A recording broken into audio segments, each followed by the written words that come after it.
All right, we all know the big one, right? Don't leave raw chicken sitting on the counter. But what about that leftover rice? Or the watermelon you sliced up for tomorrow's lunch? Turns out some of the biggest food safety risks are hiding in places you'd never expect. So let's dive into what makes these foods so surprisingly dangerous. Okay, pop quiz time. What do these three things have in common? You've got raw chicken, a freshly cut melon, and a container of leftover rice. I mean, they couldn't be more different, right? But believe it or not, they all share one very dangerous secret. Any ideas? And the answer is, they all absolutely love to party in what food safety experts call the temperature danger zone. This is a specific temperature range where perfectly good food can turn into a five-star resort for bacteria. And understanding this zone, well, that's the key to everything. So let's get right into it and break down what this all really means. And it all starts with three little letters. Those letters are TCS. It stands for Time/Temperature Control for Safety. Now, a TCS food isn't just any old food. It's the kind of food that basically rolls out the red carpet for bacteria.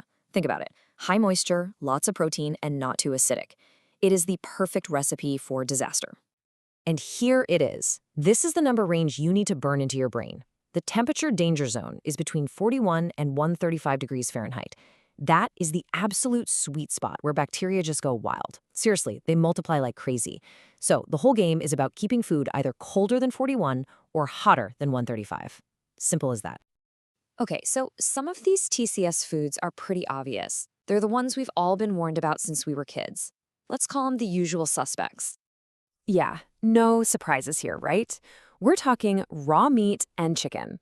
Milk, cheese, fish, eggs, you know the drill. They're all moist, they're packed with protein, and they're basically a dream home for bacteria. We all know the basics. Keep them cold, cook them good. But here's where things get really interesting. Let's talk about the foods you probably don't think of as high risk. These are the unexpected culprits that might be sitting in your kitchen's danger zone right this very second. So here's the secret.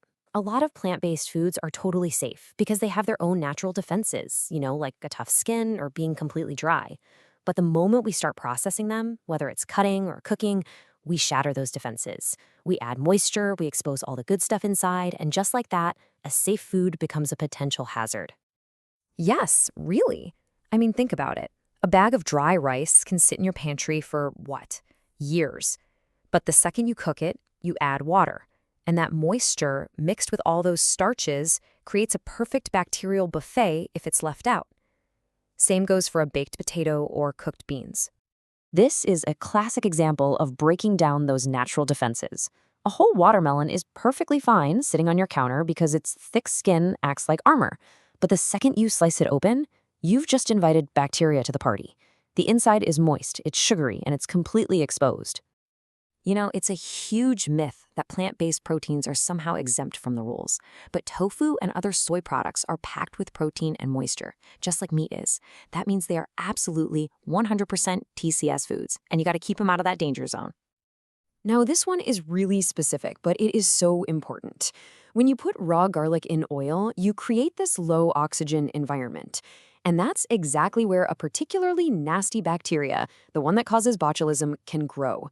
That homemade garlic-infused oil you've seen online, it can be seriously dangerous if it isn't stored in the fridge and used quickly. Okay, so now we know what the dangers are, both the obvious ones and the sneaky ones. Feeling a little paranoid? Don't be, because now we get to talk about how to keep everything safe. It all just boils down to 4 simple golden rules. First step, store cold things cold. Get them in a fridge that's 40 degrees or colder, fast. Rule 2, prep quick. The total time any food spends in the danger zone should be less than 2 hours. Rule 3 is a big one. Cool hot foods the right way.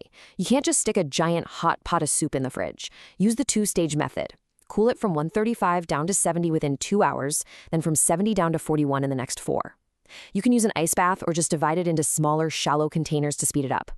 And finally, Rule 4, cook it right. And for that last rule, you don't have to guess. It's not one size fits all. Chicken has to hit 165 degrees to be safe. Ground beef, 155. Steaks and fish are good at 145. This is why a food thermometer isn't just a fancy gadget for chefs. It's your absolute best friend in the kitchen. So now that you know the rules, it's time to start putting them into practice. This isn't really about memorizing a bunch of numbers. It's about changing the way you look at everyday situations in your own kitchen.